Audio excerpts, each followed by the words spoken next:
فلورنتينو بيريز، اسم بنسمعه دايما، بس القوة اللي وراه أكبر بكتير من اللي نتخيله. طيب مين هو فلورنتينو بيريز ده؟ وإيه سر القوة دي كلها؟ الموضوع أكبر بكتير من مجرد رئيس نادي. نفوذه واصل لأماكن أبعد من المستطيل الأخضر. ده الشخص اللي واقف وقرر يتحدى منظومة الكرة العالمية كلها. قصته بتبدأ في مدريد من عائلة ليها أصول قديمة، درس هندسة، دخل سياسة، ومنها على البزنس. وبالخلفية دي قدر يبني إمبراطورية مقاولات عالمية.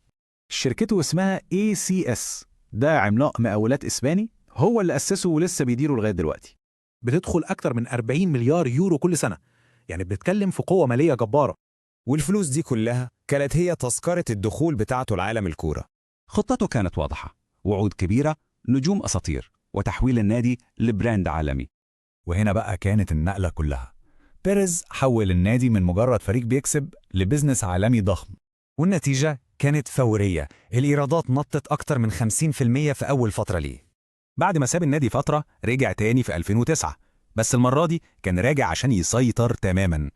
وهنا بقى لعبها سياسة، غير قوانين النادي عشان محدش يعرف ينافسه على الكرسي. يعني مثلا لازم تكون عضو 20 سنة، والأهم ضمان بنكي ب$150 مليون. مين معاه كل ده؟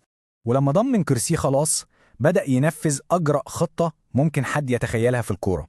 أكيد سمعنا عنه، السوبر ليج الأوروبي، بطولة جديدة للأندية الكبيرة بس وبعيد خالص عن اليويفا.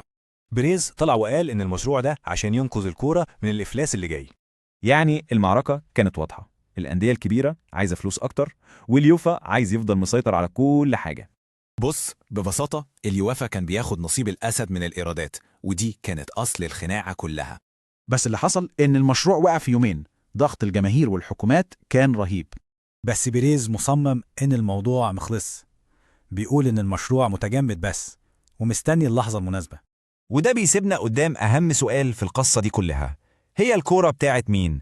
الجماهير ولا رجال الأعمال؟